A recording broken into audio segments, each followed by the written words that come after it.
মিথ্যে কথা বলার কারণে আপনার এই দুনিয়ায় 5টি ভয়ঙ্কর রোগ হবে, যা আপনি জানলে অবাক হয়ে যাবেন। অনেকে আমরা এ বিষয়টি জানি না, দুষ্টুমি করে মিথ্যে বলি, মানুষকে হাসার জন্য মিথ্যে বলি, কাঁদার জন্য মিথ্যা বলি। আমাদেরকে অবশ্যই মিথ্যা থেকে বিরত থাকতে হবে।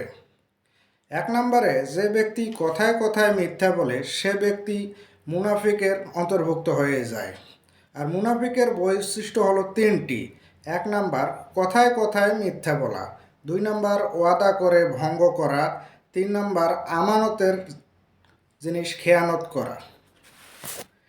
যে ব্যক্তি মিথ্যা বলে তার চেহারার সৌন্দর্য ও লাবণ্য দূর হয়ে যাবে।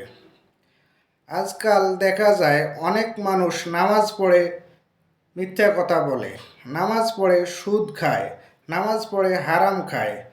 এরকম মিথ্যা কথার কারণে তার চেহারা থেকে লাবণ্যতা নষ্ট হয়ে যায়। 2 নম্বরে, যে ব্যক্তি মিথ্যে কথা বলবে তার অন্তর মরে যাবে, তার কোনো ভালো জিনিস ভালো লাগবে না, সমাজের নোংরা জিনিসগুলো তার মনের মাঝে ঠাঁই পাবে, ভালো জিনিস কখনো তার ভালো লাগবে না। এজন্য আমাদের মিথ্যা থেকে বেঁচে থাকতে হবে, মিথ্যা আমাদেরকে দূর করতে হবে, মিথ্যা আমাদের জীবনে যেন কোনো আশ্রয় প্রশ্রয় না পায়। 3 নম্বরে, যদি আমরা মিথ্যে কথা বলি তাহলে দুশ্চিন্তা বৃদ্ধি পাবে, হার্ট অ্যাটাক ও ব্রেন স্ট্রোক করার সম্ভাবনা থাকবে। কারণ দুশ্চিন্তা মানুষদেরকে বিরুদ্ধ বানিয়ে দেয়। কারণ একটা মিথ্যে কথাকে ঢাকার জন্য কয়েকটি মিথ্যে কথা বলতে হয়। 4 নম্বরে, যে ব্যক্তি বেশি বেশি মিথ্যে কথা বলে তার ওপর থেকে আল্লাহর রহমত দূর হয়ে যায়। এই মিথ্যে কথার কারণে আল্লাহ তার ওপর থেকে রহমত তুলে নেয়।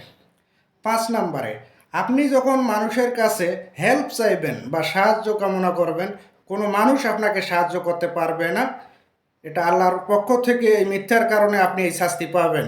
তাই আসুন আমরা সবাই মিথ্যাকে পরিহার করি এবং সমাজটিকে ভালোভাবে গড়ে তুলি। ধন্যবাদ।